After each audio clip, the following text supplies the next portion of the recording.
For the second year in a row, the Hyvinkää circuit here in Finland plays host to round 13 of the FIM World Motocross Championship. Let's see if we can steal a world with a couple of our MX2 riders. Damon Growlis, if we can come to you first. This is your first full year in MX2. How have you found it? Yeah, it's hard, the GP, so every weekend's going better and better. I try to do my best. I make some good results. I had also a little bit, not lucky with some crashes, but yeah, I do my best, so we'll see. You rode here last year in EMX 250 and you didn't have a bad result. How are you finding it out on track today?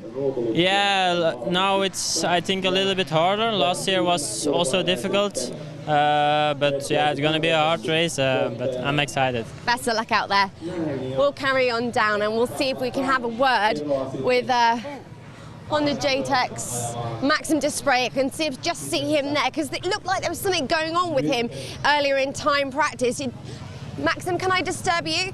We're just talking about earlier in time practice. You looked a little bit uncomfortable there. Was there anything going on? Yeah, it's a sun track, and I didn't ride for a long time, and so I need to do more lap and take confidence with the bike and everything, and I hope to take a good start to be in front. This year has been a bit of a more difficult year for you. What do you need to do to turn things around for these final few races? Yeah, it's more difficult, but I think I need better start, and if I took better start, I can go more in front, and I'm not in the back, and it's more easy. Absolutely. Well, best of luck out there today. And let's take a look at MX2 qualifying. Jeffy Herlings was fastest in time training, with Dylan Ferrandis second, Fevre third, Guillaume fourth and Tixier fifth. And this sandy circuit at Hyvinkää really started to confuse the riders really in terms of tyre choice.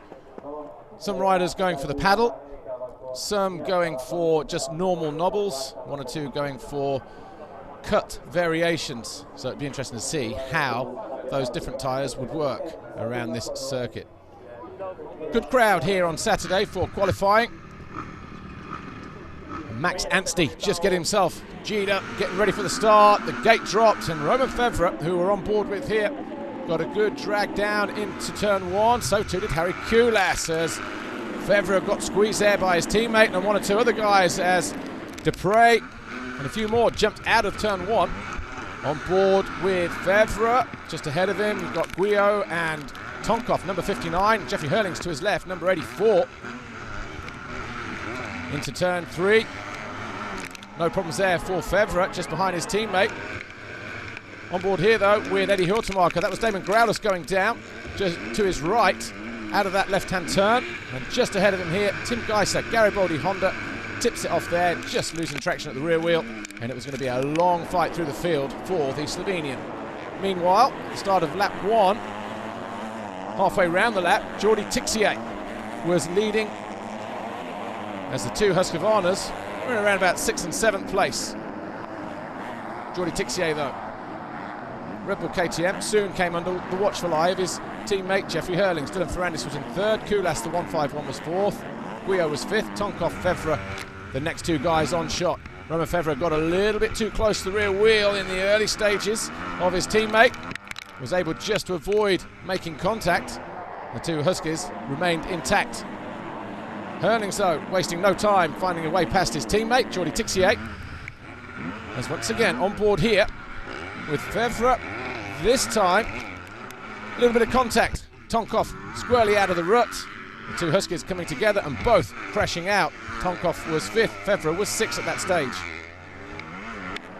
That was before lap two.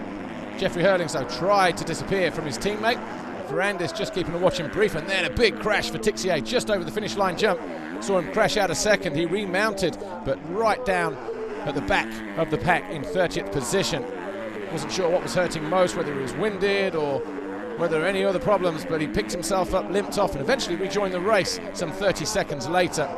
A tough qualifying race for Herlings, his teammate. Jeffrey Herlings then, about a half a lap later, just while trying to pull out a lead, lost the back end, high-sided, hit the ground hard, winded himself. Took a few seconds to gain his composure, and once he realised, well, there's a race still on, picked himself up, ran over to his bike, lost a few positions in the process. and was able to rejoin the race. Took him a few laps though just to get back up to speed. Anxious looks on the faces over at Red Bull KTM. So that meant Dylan Ferrandis, CLS Kawasaki, Monster Energy, 122, the young French sensation, was your new leader. Behind him, the standing construct KTM, 92, of Valentin Gouillot, around about 3 or 4 seconds behind. At this stage, just losing the Frenchman as he concentrated on riding his own race. Jeffrey Hurlings, though, was on the charge. Found his way past Harry Koulas. That put him into 3rd on lap 4.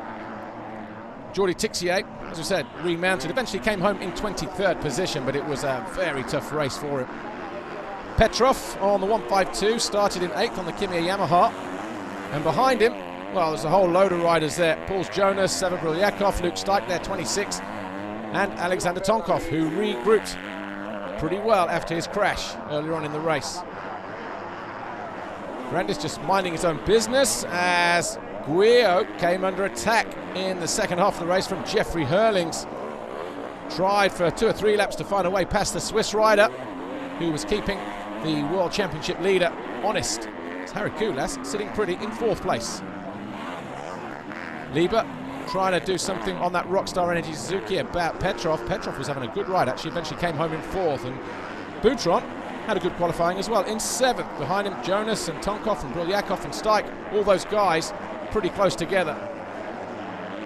Hurlings quicker than Gouillot in 2 or 3 places out on the track. And eventually, he scrubbed neatly over the tabletop in the middle of the circuit. Blasted around the outside of the Swiss, still had a lot of work to do. Gouillot holding the inside, and when you thought there wasn't a gap there, guess what? Hurlings down the inside, found a way through, and he was into 2nd. Then he had a gap of about 5 seconds to bridge back to Dylan Ferrandis. The big question was, with a few minutes plus 2 laps to go, would he be able to do it? Stefan Everts looking on, of course, team manager for Red Bull KTM Factory Racing. A little bit of traffic starting to play into the hands of Hurlings, maybe, but he was still quicker than Ferrandis, and on the final lap was alongside him on more than one occasion. Got pushed wide on more than one occasion as well. Had to go the long way round. Did Hurlings. And then he tried to pull the same move on Ferrandis as he did on Gouillot. Had to wait a little bit longer. Crowd living every minute of it though, but eventually Jeffrey Hurlings' final turn made the pass, and he went on to win the qualifying race in MX2. Jeffrey Hurlings, you are the winner of today's qualifying race, but it definitely didn't come easy. And for the first time in a long time, it actually looked as though you were quite frustrated with that mistake.